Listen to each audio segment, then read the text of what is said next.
our chapter activities from from Minnesota Chapter 1. This was a field day that we hosted. These are some people that attended.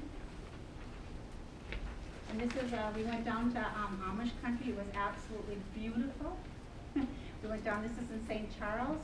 We actually had a meeting down there, and we must have had 25 maybe attend, 25 or so.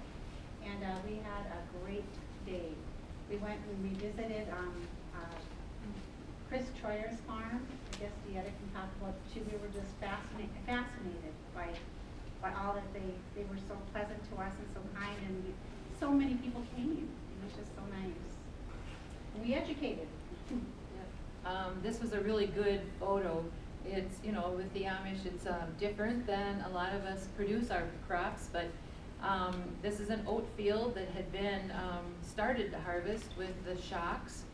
And I don't know if you're all an age that you can remember in the days when they had shocks and then ran them through a threshing machine, but that's what we did on my dad's farm when I was younger.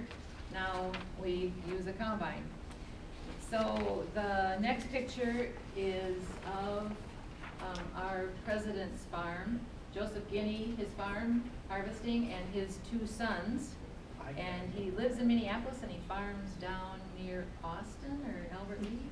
Anyway, southern Minnesota is where his farm is. Next one is a photo of my farm with our beef cows on the left, and on the right is blooming hairy vetch. Anyone never heard of hairy vetch? Never heard of it? Oh, yeah. Oh, you have heard of it, okay. So most people have heard of it. It makes a beautiful field in the summer when it's blooming. And then behind it is a little bit of beehives. So the next photo is, like those of you who were here when Meg talked, our chapter does help sponsor the Minnesota Organic Conference every year.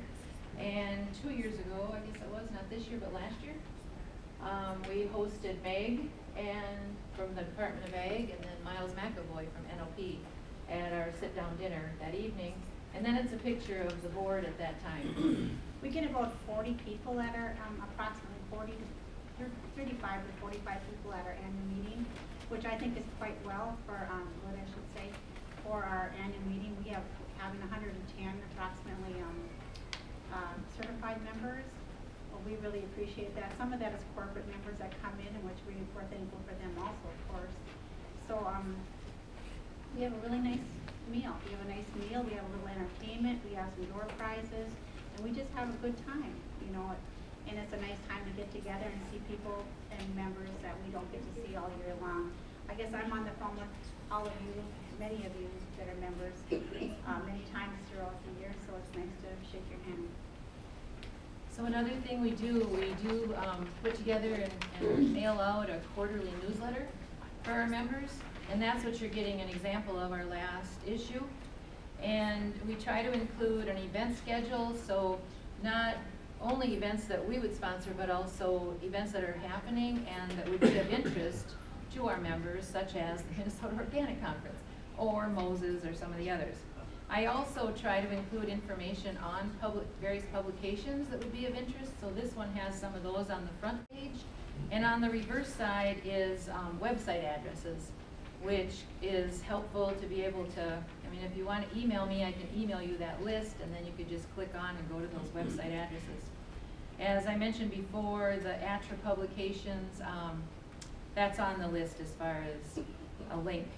So our corporate supporting members, in our newsletter, we also include 3 pages now, and it looks like it's going to be 4 pages next issue of their ad, and we get that out quarterly, and then we pass out the newsletters at various events as well, to not only to help them find people, but also to help our producers find where can I buy seed, where can I find inputs, where can I sell my crop. And if you're a member, you get a membership list like in June or July each year. I mail that out to all of our members, including our corporate members and our